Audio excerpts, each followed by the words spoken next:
In the AutoZone studios, AutoZone. Get in the zone. And we did. Our defense got worn down. Our tackling was not very sharp at all, and coverage wasn't very good. I thought it was better in the first half than the second.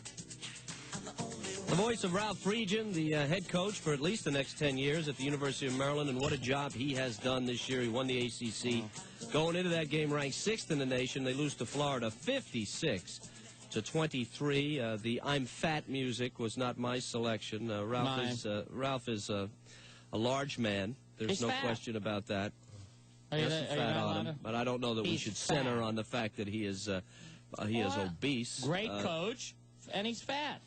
Well, you think you would get a song that said "Great Coach"? Not you. All right, well, here. I'm a great coach and fat.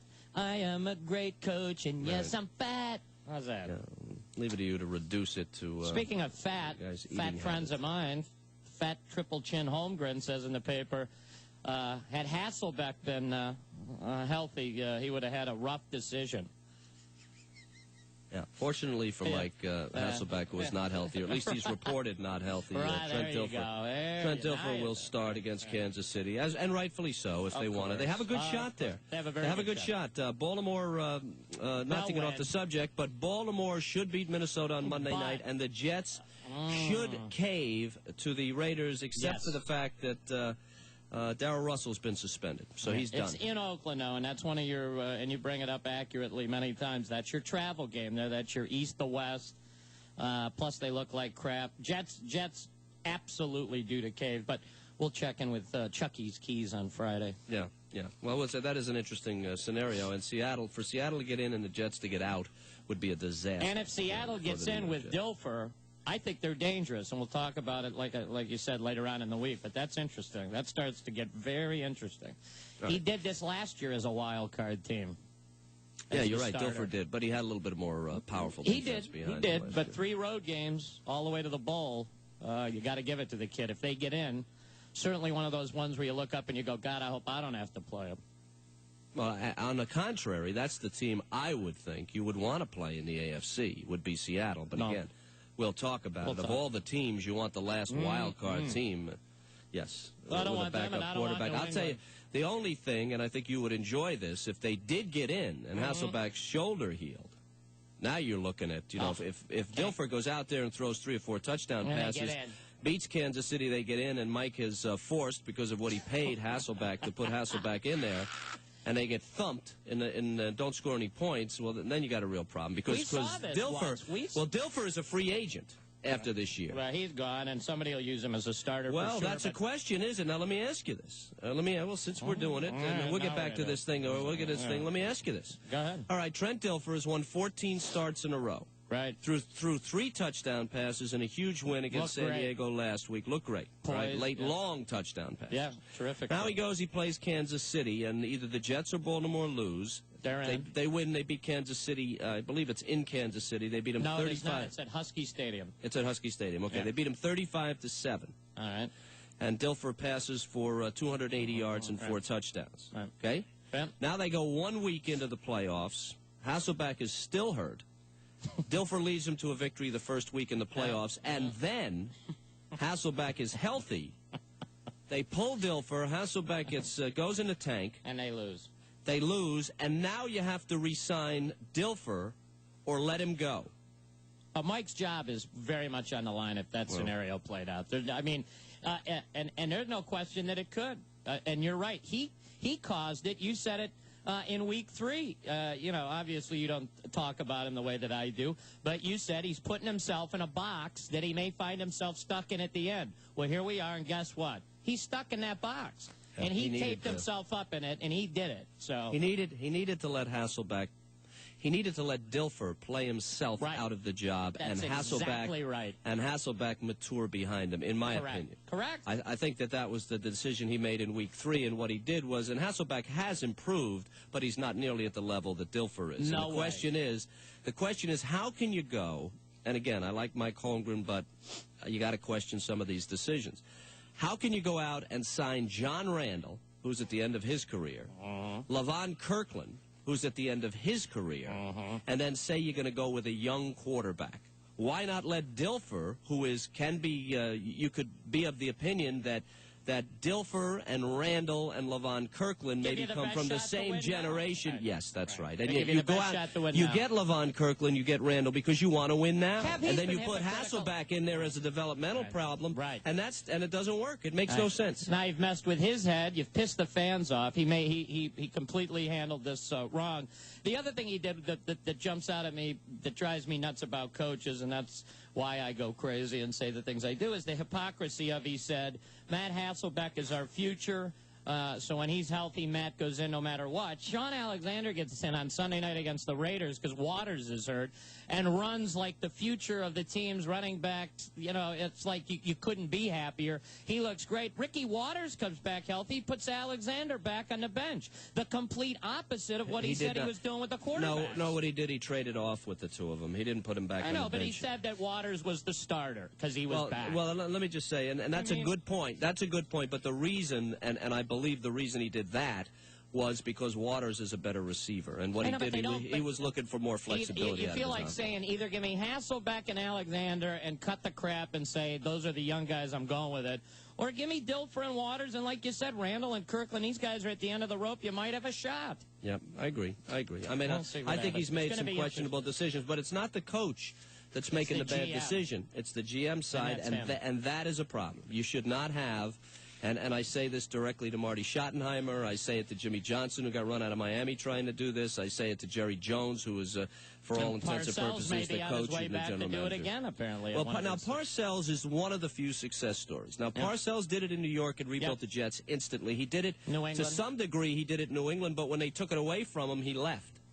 And, you know, Parcells was able to do this for whatever reason, but there are very, very few of those guys. Problem is, when you're dealing with egos, they say, well, Parcells did it, I can do it, and that's not necessary. Well, the owner is an idiot. The owner, I'll tell you what happens is that the guy in Seattle goes after the Super Bowl champion, he goes after the Super Bowl champion coach. Right. And takes the general manager because the coach won't come without the general manager, and that's the mistake. Right, and you know what he missed, Kev? He missed the whole thing, and another friend of yours that's really the architect of what happened in Green Bay, and that was Ron Wolf. I mean, here's Paul Allen out there with all his money going, well, I'm going to go get Holmgren. I mean, look what he did. I mean, I got news for you, Paul. Most of that Wolf put together, and Mike couldn't help but do a good coaching job. That, you know, you got to admit, Wolf, one of the better, if not the best GMs to ever come along. So now, if he'd have got Holmgren and Wolf to go out to Seattle, you'd have had something going there. So that was impossible. Holmgren, but Holmgren was wanting to get away from Wolf. That wasn't going to happen. Right, I understand. But the problem was that he wanted to get away from him, but you had two pretty talented guys that won a Super Bowl. Well, what happens, and it's happened in a lot of places, what happens is that you have disaster in Washington with Dan Snyder and Norv. And so disaster breeds, okay, the owner says, I'll take anything. I'll take a guy who can convince me he can do it. Same thing happened with Paul Allen. He's having a rough time for years out there, and he goes, I'll get Mike Holmgren. Mike Holmgren will fix this whole thing. Did Erickson do both?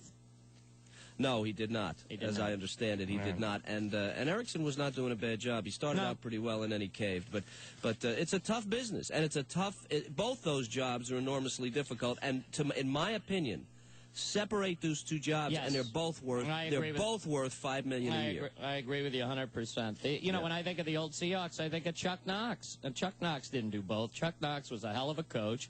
And there was somebody in place to be the GM. You need to have two different people. You have to. Otherwise, you're going to end up like the triple-chinned idiot here who's in a box. And it's going to be fun come Friday. I'm looking forward to it because I pray for chaos anyway. But I truly like Trent Dilfer as a person, and he has handled himself like a complete gentleman throughout the season.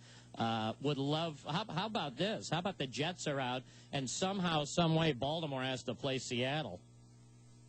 Would you just be in a drool cup? I mean, I'm begging for that to happen, and I'm begging for Seattle to beat Baltimore just for that reason. Now, you see, Siragusa has announced his retirement, and he's going to leave, and he hasn't been worth much here lately. Let's get back to this. We'll get back to our NFL later. Let's get back to this Ralph Friedgen. The question that you asked at the end of the first segment. What would you say? What would you say? Ralph said he was embarrassed that he had done a poor job, and that he was embarrassed for the state of Florida.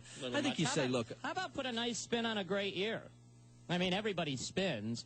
This seemed like the time to not beat the kids up. It's turning the equipment, you know, see you for spring ball. For God's sakes, he just told the entire, we embarrassed the state of Maryland.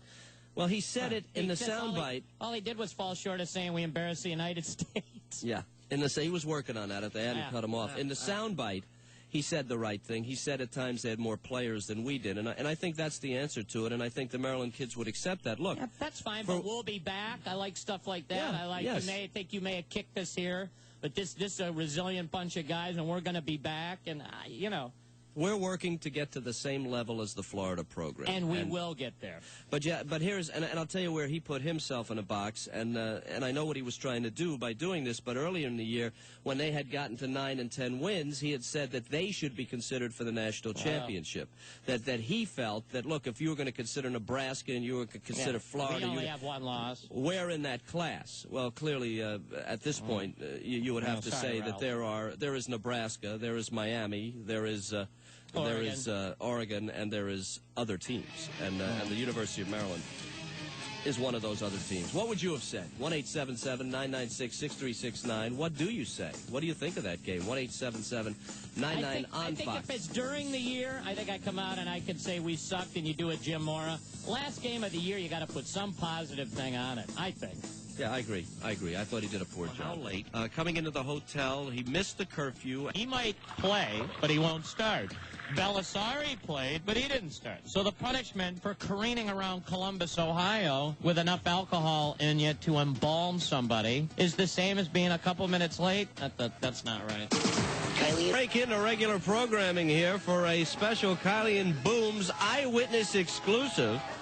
Most of you have probably seen or heard the story about Mike Tyson in the Havana hotel, punched around a Reuters photographer. This is as reported. He punched him in the head twice, threw crystal balls from a Christmas tree in the lobby and smashed them. Bombing some F-bombs. Grapefruit size. Was furious with journalists who were waiting outside an elevator. He was a tourist. Children. Yeah, he said I don't know that he said he'd eat their children. Well, joining us now from Havana, live. This is legitimate here. This is not one of Chucky's voices here. This is the director of the Melia Havana, the hotel that Mike Tyson stayed in.